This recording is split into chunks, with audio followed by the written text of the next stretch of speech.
পাকিস্তানের উইকেটকে ব্যাটিং স্বর্গ বলা হয়। 2015 সালে পাকিস্তানে ক্রিকেট ফেরার পর ওয়ানডেতে এখানে রান উঠেছে ওভার প্রতি 5.89 করে, যা এই সময়ের ওয়ানডেতে সবকটি দেশের মধ্যে সর্বোচ্চ। সদ্য শেষ হওয়া 3 দেশের সিরিজে পাকিস্তান তো 352 রান তাড়া করেও ম্যাচ জিতেছে। এই সিরিজের 4 ম্যাচের 8 ইনিংসের মধ্যে 5 ইনিংসেই 300 বা তার বেশি রান হয়েছে। চ্যাম্পিয়ন ট্রফিতে এমন উইকেটে রিশাদ হোসেনের লেগ স্পিনই আস্থা রাখছে বাংলাদেশের টিম ম্যানেজমেন্ট ও খেলোয়াড়রা। বাংলাদেশের চ্যাম্পিয়ন ট্রফি শুরু হবে আবার দুবাইতে।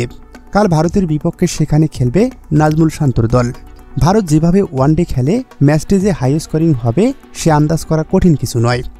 আর পাকিস্তানে বাংলাদেশ খেলবে রাওয়ালপিন্ডিতে, পাকিস্তান এবং নিউজিল্যান্ডের বিপক্ষে। এই দুটি দলই চ্যাম্পিয়ন ট্রফির আগে ত্রিদেশীয় সিরিজে রান উৎসবে মেতেছিল। এমন ম্যাচেই উইকেটের মূল্য থাকে আরও অনেক বেশি। ব্যাটসম্যানরাও বড় শট খেলতে থাকেন। লেগ স্পিনারদের সাহসী ডেলিভারিতে যেমন রান খরচ হয়, আবার মিলতে পারে উইকেটও। সব মিলিয়ে তাই এই টুর্নামেন্টে বাংলাদেশের জন্য রিশাদ হতে যাচ্ছে এক্স ফ্যাক্টর। সেই কথাই টুর্নামেন্টের আগে মনে করিয়ে দিলেন ক্রিকেট বিশ্লেষকরা। ক্রিকেট বিশ্লেষকদের মতে রিশাদ বাংলাদেশের জন্য গুরুত্বপূর্ণ ভূমিকা পালন করবে এই টুর্নামেন্টে। বল হাতে কঠিন সময় ব্রেক থ্রু এনে দিতে পারেন রিশাদ হোসেন, আবার ব্যাটিংও যখন প্রয়োজন তখন রান করতেও সক্ষম। সেই হিসাবে এবারের চ্যাম্পিয়ন ট্রফিতে রিশাদ হোসেন হতে যাচ্ছেন বাংলাদেশের গেম চেঞ্জার। 2024 সালের টি-20 বিশ্বকাপে 14 উইকেট নিয়ে রিশাদ নিজেকে প্রমাণ করেছিলেন। তবে এবার সংস্করণ ভিন্ন আর উইকেটটাও ভিন্ন।